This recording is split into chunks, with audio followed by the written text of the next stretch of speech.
guys, here with a new character on Korean Lost Saga. This is known as Nangin. Hopefully I'm saying the name right. I apologize if not. It is a regular character, so you are able to buy with GP, peso, whatever your in-game cash option happens to be. So let's check him out here. 4-hit basics. 4th hit will do a nice mini stun, and the 4th hit does work as like Slasher's last hit. It does do 3 hits, so you only get the mini stun on the event you get more than 2 hits. So if you get 2 hits or less, you're only going to get a mini flincher. Let me go and just try and show this right. So only 2 hits, you're not going to get that stun. Also, these attacks cannot be deflected. Check that out there. Not too shabby. His jump attack can be deflected, however, but not the other attacks. So his dashers and all that kind of good stuff can't be deflected. Also, to note about the basics, you can jump cancel them at any point, so that's pretty nice. Go ahead and just, actually it doesn't seem like you can jump cancel a 3rd hit, so pardon me. So you can only jump cancel the first 2 and the last hit, so 1, 2, and 4 hits. Also, the 3rd hit will actually launch off ground, so if you hit someone on the ground with the 3rd hit, you can follow up with that nice last hit 3-hitter. So really nice for juggles. So say if you catch someone in the air with your juggles or miss a juggle, you're still going to get something out of it, so pretty nice. So moving on, you also have inputs on this character, so if you, it depends on which direction you're facing, so they're just simple dashes. So if you're facing to the right, you hit left, you're going to back dash. You hit up, you're going to dash upwards. You hit down, you're going to dash downwards. And it changes based on the direction, so now I got to hit right, and up. If I'm facing like this way, up is going to be, it's just going to change directions unlike some of the input heroes. But yeah, that's your only input. If I missed any, I apologize. It's a first look video. But your passive, you have a 100 bar passive on this character. When you hold D, you bring out this little dome. The dome gradually grows, so if you try and trigger it right away, you might not get much out of it. You'll probably end up wasting your entire passive bar, but it charges very, very quickly, so you're not going to be missing it too long. It'll launch off standing, which means you're going to have a nice avenue for juggles. And it will follow airborne opponents as well, so it is good anti-air versus a lot of people who happen to be jumping a lot versus you, so it's really nice for that. It will not hit grounded, however, so it doesn't hit grounded. And how it works on crowds, you're not going to hit multiple people, but you select one person. So you see the V mark, you just select who you're going to hit with that V mark. And you only have so long to trigger it as well, so you got to make up your mind pretty quickly. So good passive there, good anti-air, I would say primarily. That'd be really nice. Good juggle starter. Dash attacks, pardon me.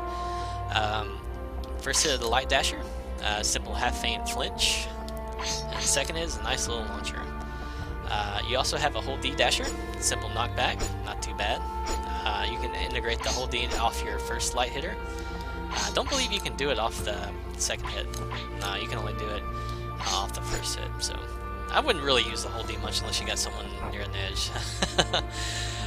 But yeah, okay dashers there. Pretty simple and straightforward. And you can also input off your dashers as well if you want to like kind of bait people into attacking you. So go for that. Your jump attack is a half feint on standing. You can aim it in the air. Pretty fair range to it. Has a little bit of a knockback as well, so you can potentially edge someone.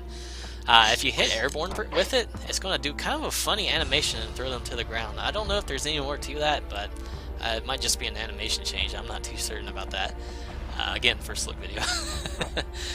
You also have a double jump on the character, so you can kind of cross up a little bit and bait people into thinking they're going to block you and maybe bait out their block or something. I don't know.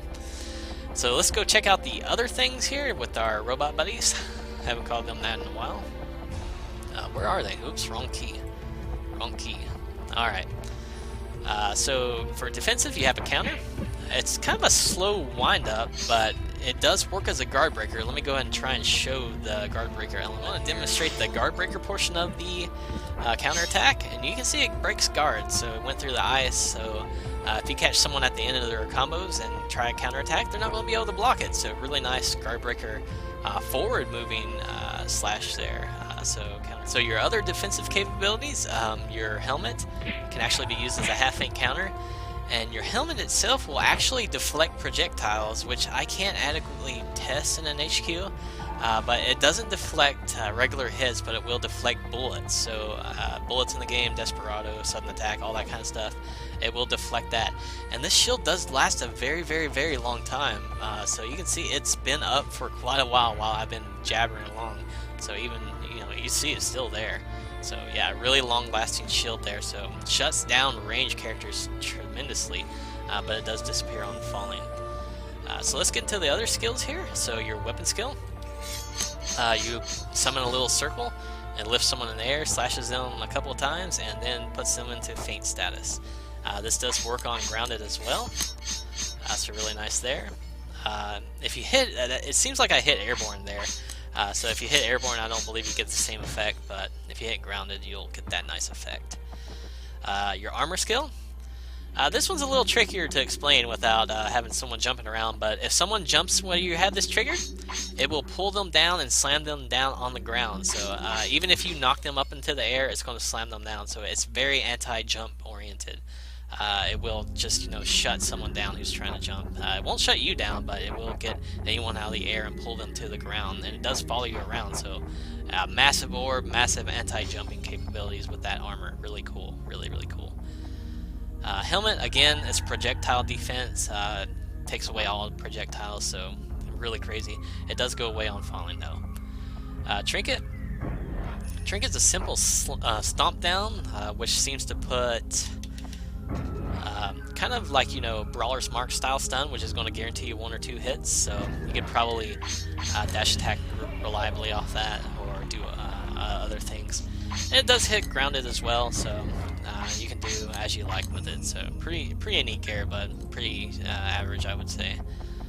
So yeah, that's it for Nangin, guys. Really interesting character, really interesting for a normal character. You have a lot of options to get around people's defensive bait attacks. Really good range, really good anti-deflect capabilities.